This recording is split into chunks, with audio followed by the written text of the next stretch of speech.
Hey, Mason here, of course, Mason Obscuro. I am your 100% digital AI avatar. They've made me in the shape of a short, bald man to be more relatable to the common gentleman.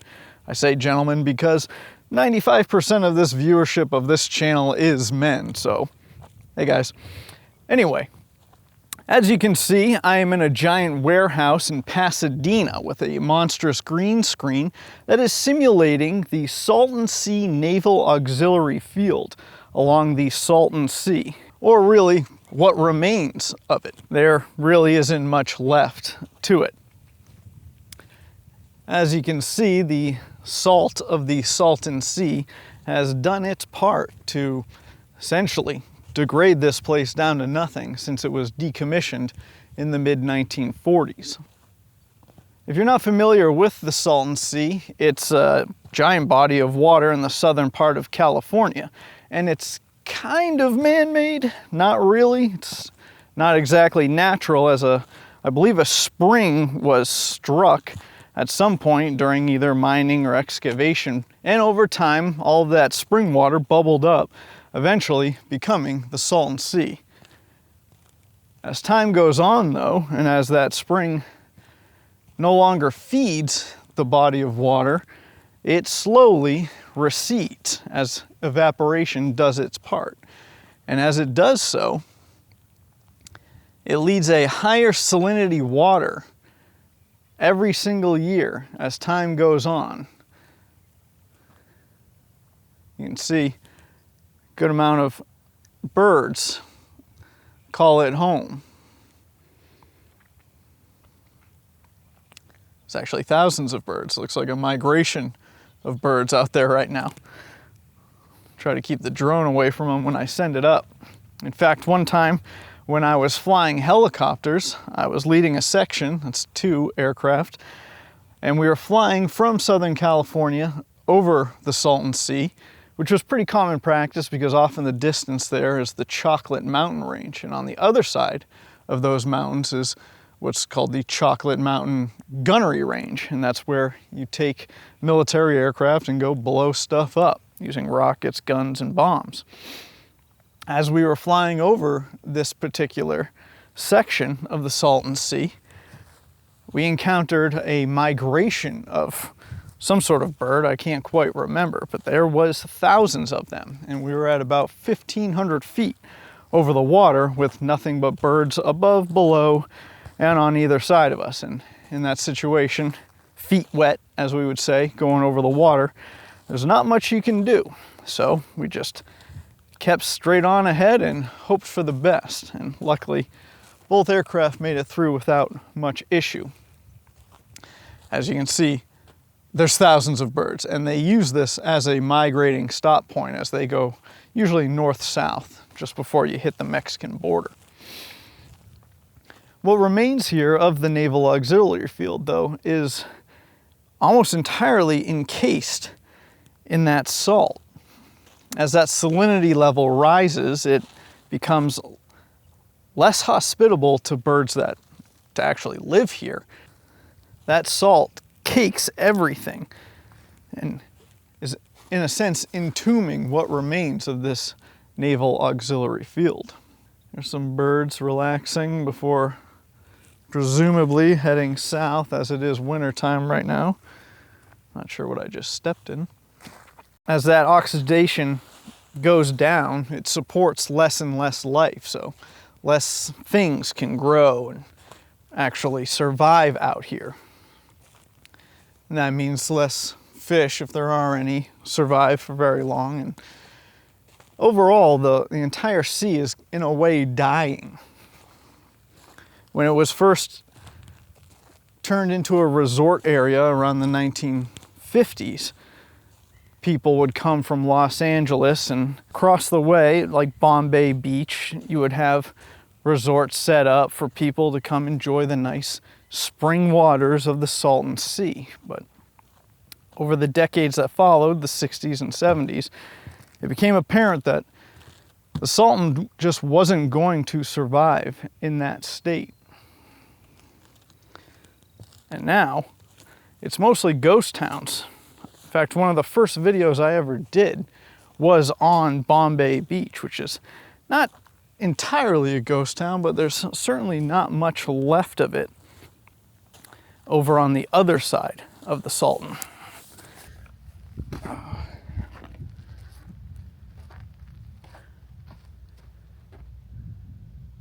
Now, Naval Auxillary Field, Salton Sea, or Naval Auxiliary Air Station, Salton Sea, was first utilized in around 1939 when a Navy seaplane landed in the Salton Sea and put out some buoys lighted by kerosene lamps in order to facilitate night operations, night training for the naval planes coming out of San Diego.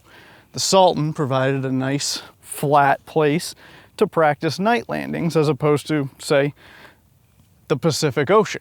A couple months after that, in 1940, the US Navy conducted their first preliminary inspection of this area to see if it would be tenable for a military site. It was around this time that the area started becoming more and more attractive to those people coming out of LA and San Diego looking for a resort type area south of Palm Springs. Once they deemed that this would be a decent place to build an auxiliary field to support their training, they got to construction, and in October of 1942, the base was officially commissioned.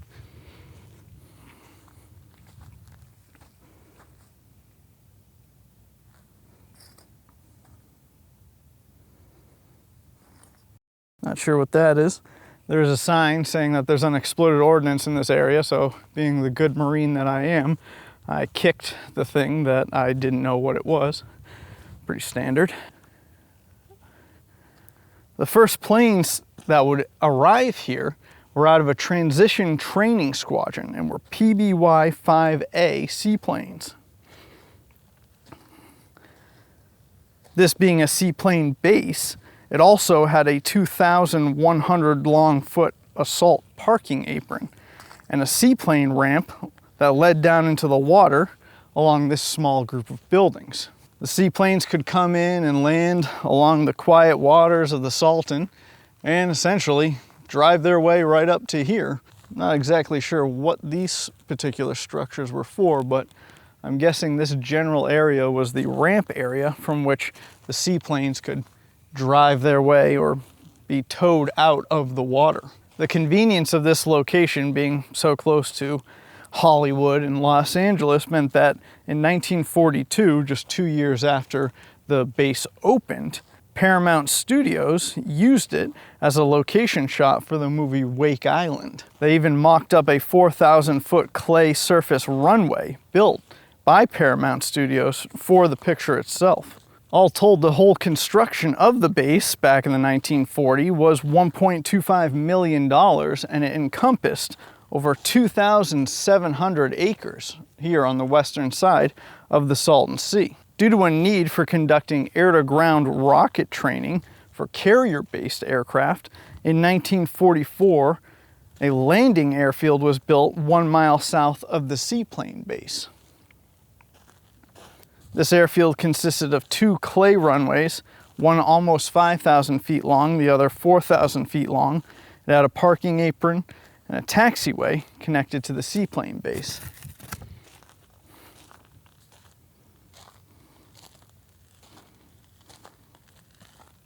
Over 50 squadrons would end up deployed here at one point or another in order to train for that air-to-ground attack mission, the first of which Torpedo Squadron 20. Now that we've seen the general ramp area and whatever this structure may have been, now we're going to go try and find our way over to the airfield, the barracks, and any other structures that might exist.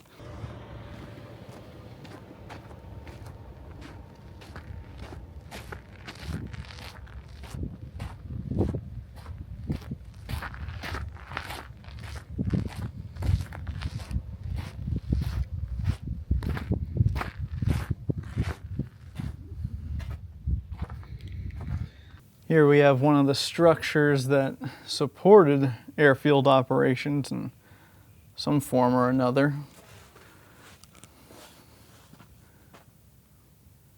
pretty well reinforced windows. Not exactly sure what they would have needed that for.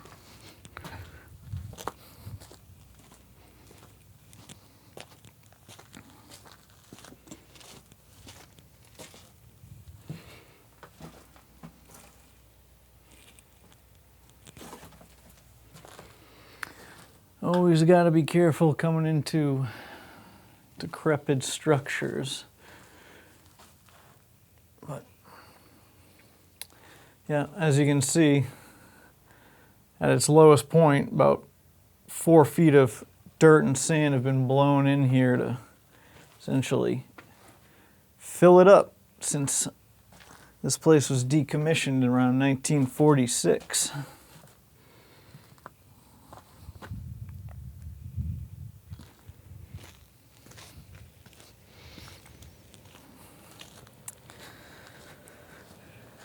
Next, we're going to go check out what appears to be another structure, or at least the foundation of a structure, and then what is known as an ASP, or an aviation supply point.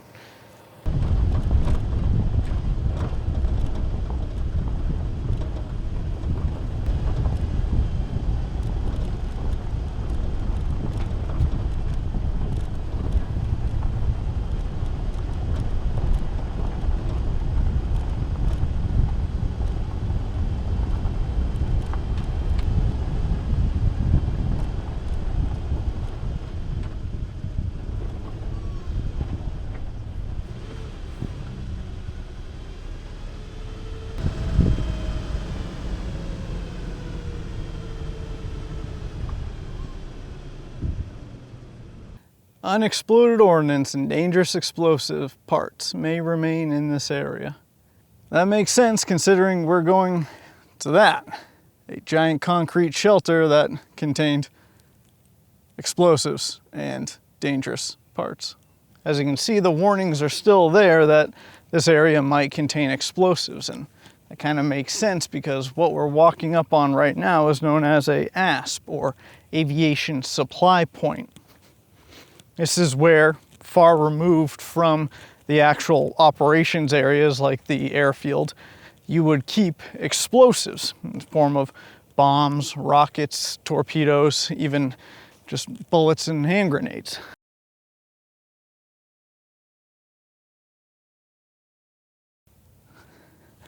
They would be kept here in order to essentially isolate them in the event that a spark or some sort of ignition source causes them to go off. Of course, they wouldn't be filled with sand like this one is now, and the other ones that I went past it, which are completely submerged in sand, but putting them out here far away from any of the expensive aircraft or expensive people, you could essentially make sure that should this place be attacked or some sort of other ignition source sets it off, it wouldn't cause as much destruction as, say, keeping them right alongside all of your valuable things.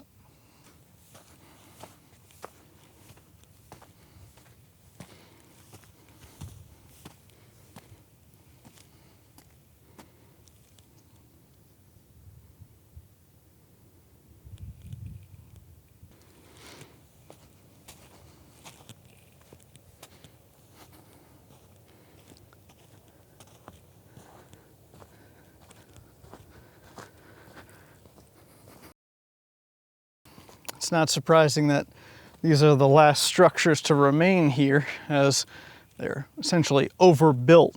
Thick concrete meant to contain any explosion is not really going to go anywhere, and it's not really worth dismantling. This appears to now be a target for the local shooting club. Hopefully they're not out there right now. Then again, I am completely digitally created, so it's not really much of a concern for me.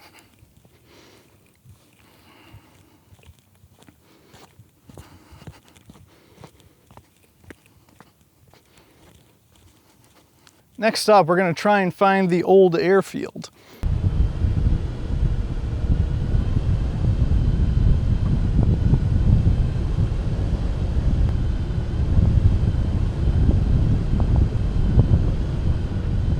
Well, managed to find the old runway.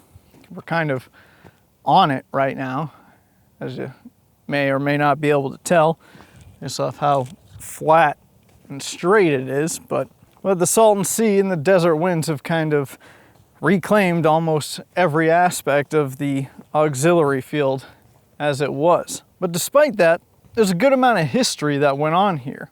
They tested the JATO, jet-assisted takeoff rockets here in 1944. And the same year, over 150 prototype atomic bombs were dropped into the Salton Sea, utilizing this auxiliary field as kind of a makeshift base to test what would eventually become the atomic bombings. The first atomic bomb dropped on Hiroshima on August 6, 1945 was in fact based on a prototype that was first tested here at the Salton Sea. After World War II though, Naval Auxiliary Air Station Salton Sea was officially disestablished on November 13th, 1946. And you may not realize it, but we're actually 245 feet below sea level, which made this the second lowest elevation airfield in the US. After the war, it was taken over by the Atomic Energy Commission and was renamed the Salton Sea Test Base, used to test equipment that had been recovered from Germany during the war. Included in some of those tests was depleted uranium.